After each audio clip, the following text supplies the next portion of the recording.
I'm going to motivate my explanation of the cancellation property by graphing f of x equals x divided by x. I'm going to start graphing this by making a table of values. Now when x is equal to -2, then f of x is equal to -2 divided by -2, which is just 1. When I plug in -1, I get -1 over -1 equals 1. And at this point you're probably thinking, no matter what you plug in, you get the thing over the same thing, which is always going to be 1.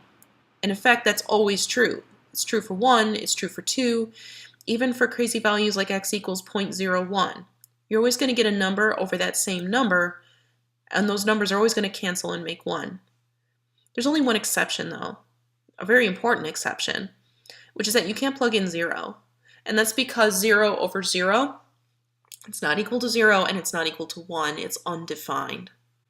So, in other words, if I wanted to rewrite the function f of x equals x over x, I'm allowed to write that it's equal to 1, but it is really crucial that I add this caveat, that I say, okay, f of x is equal to 1 unless x equals 0. That's the only x value that you're not allowed to plug in. And here is a full and complete graph of this function. We have this little bubble in the middle of this horizontal line to indicate that the point 0, 1 is not supposed to be a part of the graph. Looking at this graph, can you tell that limit as x approaches 0 of this function exists? It absolutely does, and it's equal to 1. The two-sided limit does exist. Let me rephrase what just happened. The two functions f of x equals x over x and g of x equals 1, notice that the graph of g is just a plain old horizontal line. Those two graphs are identical except right in the middle, where f has a bubble and g does not. We also notice this other property, which is that the two limits as x approaches 0 of x over x is literally equal to the limit as x approaches 0 of 1. Those limits are both equal to 1. Here's the cool thing. This always happens. So here's the formal statement. If you have two functions, f and g, and you know that they are totally identical to each other except possibly at x equals a, then that's okay.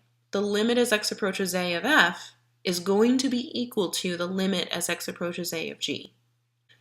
Completely rephrasing this and repackaging this, this is saying that when you are computing limits, you get to cancel factors out of rational functions. You don't get to do this when you're graphing or evaluating, but you do get to do this when you're computing limits, and this is fantastic.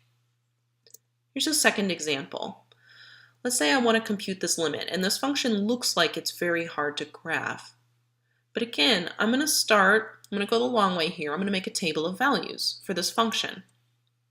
When I plug in the number 2, I plug in 2 into all three factors, and what I get is 0 times 1 divided by 1, and that's 0.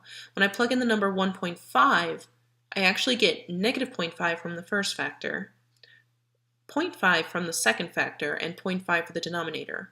And the 0.5s cancel, and I get -0.5. No matter what I plug in, 1.1, 1.01, it doesn't matter.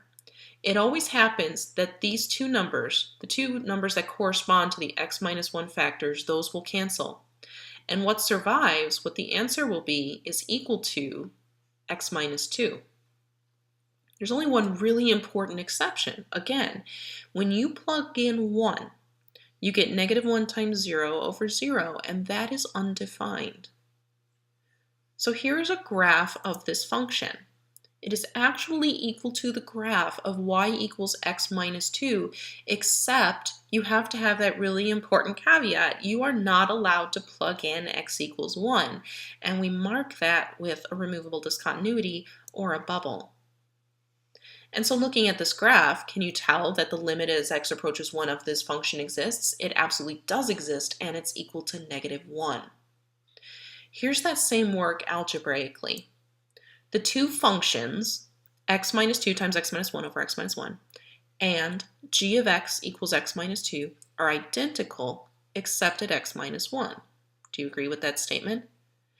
And so what that means is the limit as x approaches 1 of x minus 2 times x minus 1 over x minus 1 is literally equal to the limit as x approaches 1 of x minus 2. This has the effect of just crossing off these factors that are in common on top and bottom. And when you get here, this limit, y equals x minus 2, is completely beautiful and continuous. And so you get to just substitute 1 into the function and get the answer.